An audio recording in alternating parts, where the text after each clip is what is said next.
नमस्कार साथियों, क्रिकेट सूत्रा में आप सभी का स्वागत है। उम्मीद करता हूं कि आप सभी लोग बेहतर होंगे। दोस्तों, ओवल का मैदान, पांचवा टेस्ट मैच और दूसरा दिन, जितना ड्रामा हुआ उतना भारतीय टेस्ट क्रिकेट के इतिहास में बहुत बिरले देखने को मिलता है। एक तरफ लग रहा था कि भारत ये टेस्ट उसकी मुट्ठी से निकलता जा रहा है रेत की तरह, लेकिन अचानक से कब्जे में ले लिया और आज की स्थिति यह है कि ये पूरा का पूरा टेस्ट मैच 50-50 हो गया है। कोई भी जीत सकता है। भारत ने गजब की वापसी की। भारत की पहली पारी 224 रन पे खत्म हो गई थी। सारे खिलाड़ी आउट हो गए थे। बहुत तेज ओपनर पार्टनरशिप किया इंग्लैंड की टीम ने। ताबड़तोड़ बल्लेबाजी, ऐसा लग रहा था जैसे वनडे की तरह खेल रहे हैं। लेकिन जब विकेट गिरना शुरू हुआ तो इंग्लैंड भी 247 रन पे ढेर हो गई।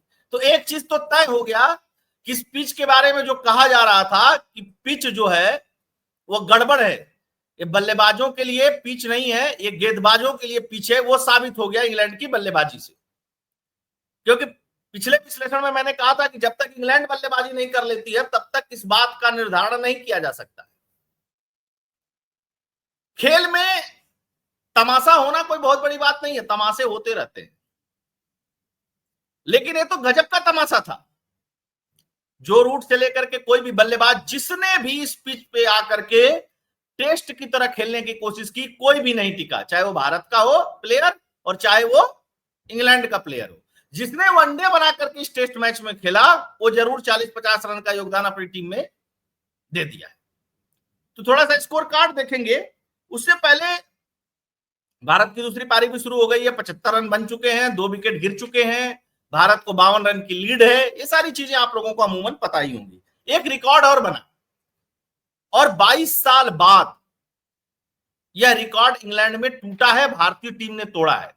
किसी एक सीरीज में इंग्लैंड के अंदर, टेस्ट सीरीज में इंग्लैंड के अंदर किसी विदेशी टीम के द्वारा हाईएस्ट रन बनाने का जो रिकॉर्ड था वो 2003 में साउथ अफ्रीका ने बनाया था, 3088 रन। भारत लगभग 3200 रन बना चुका है। अभी भी इस टेस्ट मैच में उसके पास 8 विकेट बचे हुए हैं, तो और भी जो रन बनेगा वो रिकॉर्ड में इजाफा ही होगा। तो ये बड़ा रिकॉर्ड, मतलब कि इस टेस्ट सीरीज में भारत ने जबरदस्त रन बनाए हैं। भले ही सीरीज का परिणाम कुछ भी हो, बात अलग है, रन खूब बना है। धोखा कहां मिला भारत को? तो बॉलरों से धोखा मिला है। लेकिन इस मैच में जिस तरीके की बॉलिंग सिराज ने की, प्रसिद्ध कृष्णा ने की, जबरदस्त, लाजवाब। एक बात और मेरा आप याद रख लीजिएगा, मैं बुमराह को टेस्ट मैच जीतने और उनकी बॉलिंग को लेकर के क्रिटिसाइज करता हूं। बहुत सारे लोगों को लगता है कि बुमराह बहुत महान बॉलर है।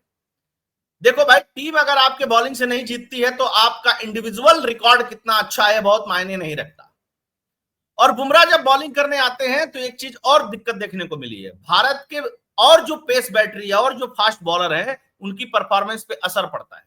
सिराज को ले लीजिए, बुमराह बॉलिंग करने आएंगे, सिराज की परफॉर्मेंस दब जाती है। हालांकि ऐसा नहीं होना चाहिए। भारतीय टीम जो है, बीसीसीआई जो है, उसके पास बहुत पैसा है, वो बहुत मेंटल हेल्थ पे, फिजिकल हेल्थ पे, सब पे पैसा खर्च करती है।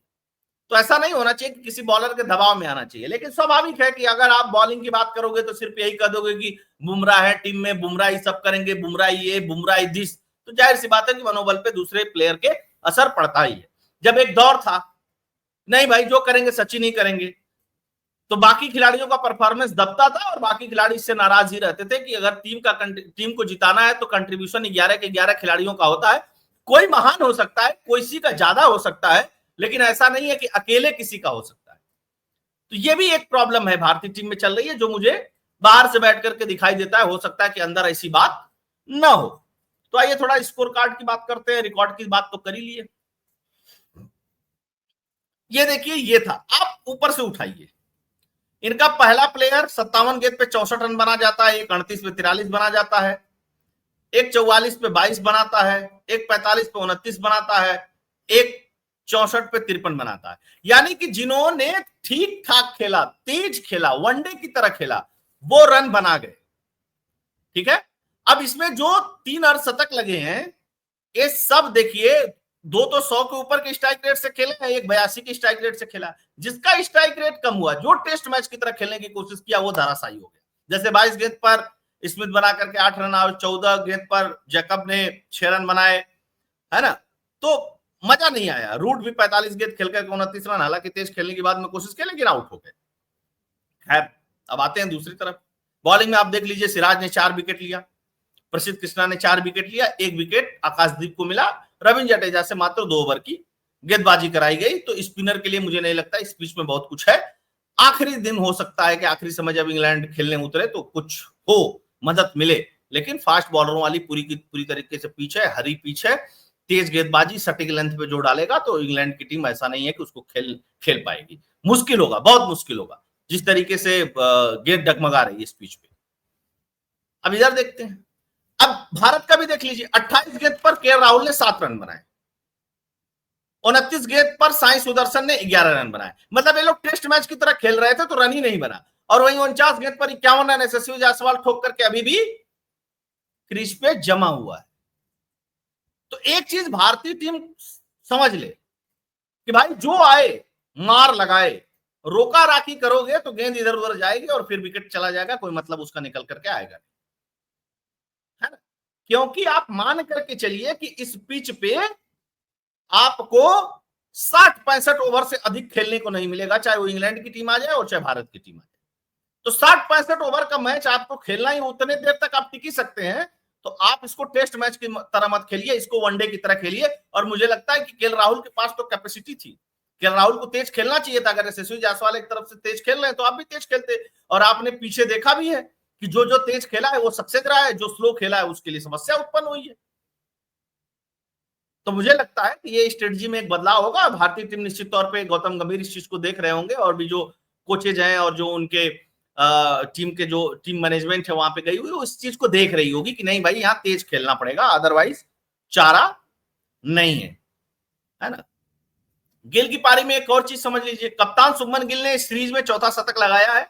उसमें एक सीरीज में 4 शतक लगाने वाले कप्तानों के लिस्ट में सर डॉन ब्रैडमैन और सुनील गावस्कर के 4-4 शतकों की बराबरी है। गिल की बैटिंग आनी है, गिल यहां रिकॉर्ड तोड़ सकते हैं, ये अंतिम मौका है गिल को। क्योंकि किसी सीरीज में, अब इंग्लैंड में कब सीरीज होगी, कब इतना बढ़िया परफॉर्मेंस होगा, है ना। तो ये चीज थोड़ी सी है जो भारतीय टीम अर्जित कर सकती है। एक और चीज मैं बता दूं, इस टेस्ट का परिणाम कुछ भी हो, भारतीय गेंदबाजों ने जिस तरीके से गेंदबाजी की, जिस संयम से गेंदबाजी की, उसकी तारीफ होनी चाहिए थी। अगर ये ओपनिंग जोड़ी इतना तेज नहीं खेलती, याद रखिए, तो भारत 224 पे ही लीड ले जाता गुरु।